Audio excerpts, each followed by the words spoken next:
Well, we're looking at leaving. We're going to look at Canada and Portugal. Those are the two places we're looking. I can't even believe that I have to say this, but I am not going to sit and wait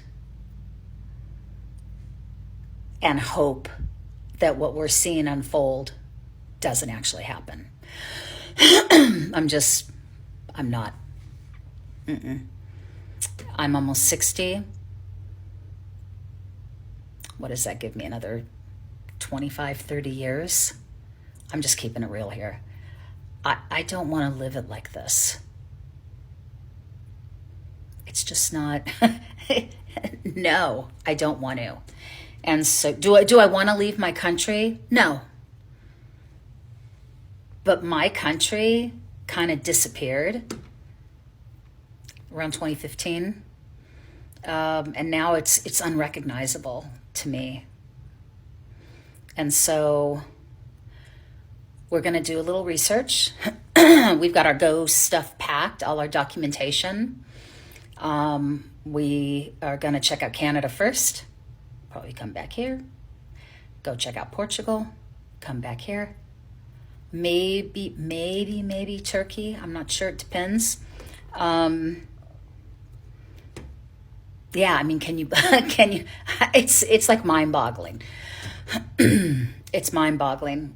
I just had a conversation with my cousin who, I love her. I'm probably closer to her than anyone in my entire family except my sister who's closest to me in age.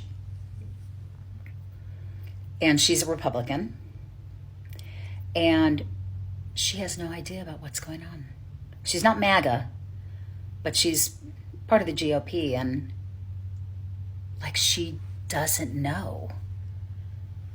I mentioned a few things to her, and she's like, I mean, it's just, and she is a brilliant woman, but she doesn't know. And it was funny because I started to feel, I was talking to her and I started to feel like I probably sound crazy to her.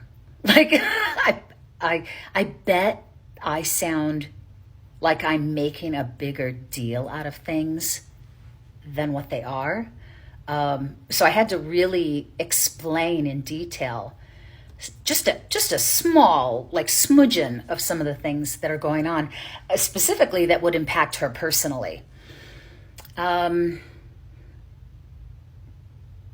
I don't understand how people are unaware of what's happening, other than where they're getting their news from, if they're even getting news. I know there's a lot of people in the country right now that have just turned off their TV. They just turn off their TV. They don't want to know. That is very dangerous. That's incredibly dangerous, in my humble opinion. So, yeah, we're going to start looking. Crazy times. Crazy freaking times we're living in. A 102% spike in Americans leaving the U.S. in the first quarter of 2025 alone. Are we surprised by these numbers? I'll tell you why people are leaving. Number one, healthcare costs, especially for retirees, the cost of living, the political climate, and people just want better opportunities. And some have said even the job market alone, and they feel like they have enough savings or they have a business where they feel like they can explore in other countries. I know this is not for everybody, but if you had the opportunity, would you do so? Now, here are the common places that people are going.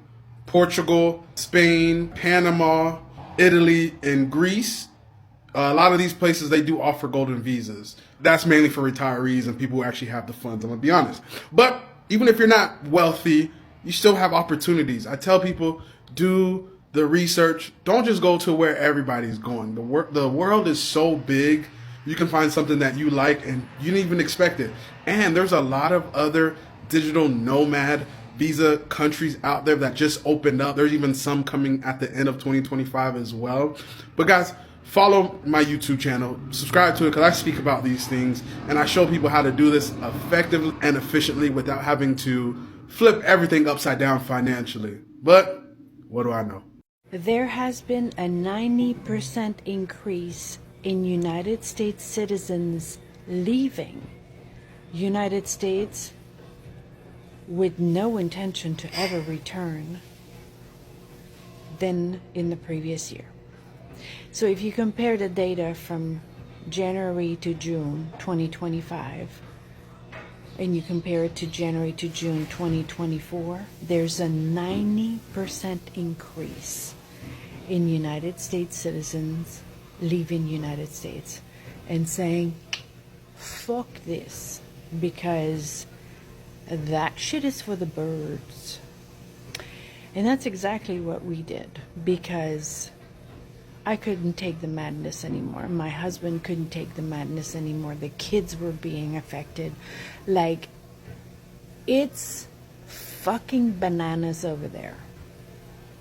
Anyways, so as you know, now we are in Mexico and we are experiencing some health challenges that we're going to deal with, and then we're going to figure out where we go next, because going back to United States is not in our plans, because this is not okay.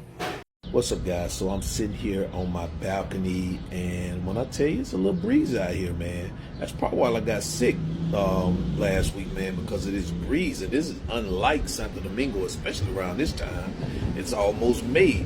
It's supposed to be scorching hot, but let me enjoy this while I can, because trust me, it's going to be months and months of pure heat. So anyway, I was out here and I was going through my comments here on TikTok, and I get a common question that I see all the time. People ask me, why did you move from the U.S. to Dominican Republic? So I decided I'm going to address that question and give you some of my reasons. I'm not going to give you all of them, but I'll give you some of them, the ones that I think were more important to me.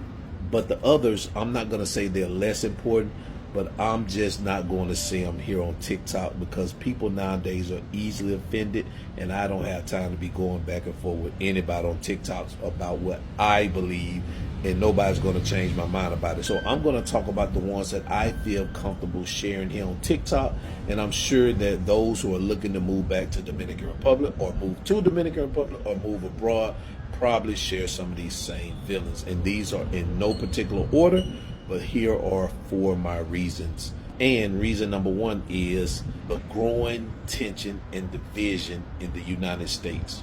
Everybody in the United States seems to be on edge about something. To me, it seems like everyone is like a ticking time bomb just waiting to explode. It also feels like everybody's just looking to be offended by something. You can't say anything, you can't do anything, because somebody out there is looking to get offended. And I'll take it a step further. The political tension and division also has gotten out of hand. We look at everybody over there as either you're a Republican or you're a Democrat, which is dumb. I don't know how we got so invested in these political parties that we'll damage relationships with long-term friends, families, jobs, and all this stuff, man. It is just crazy.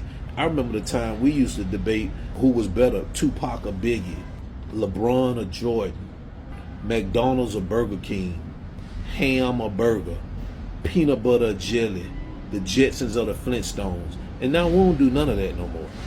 We're debating about politics, man. I don't have time for that, man.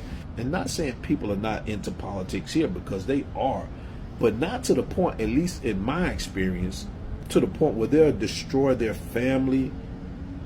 They won't talk to their kids, they won't talk to their husband, they'll get divorced. Not to that point. I hadn't seen it here. So that's number 1. Number 2 is the high cost of living. The cost of living in the United States has just got bad, way, way bad.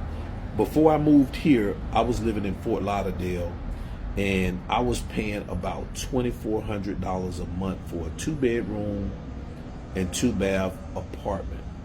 When I moved here, I was able to cut that in half on my accommodations.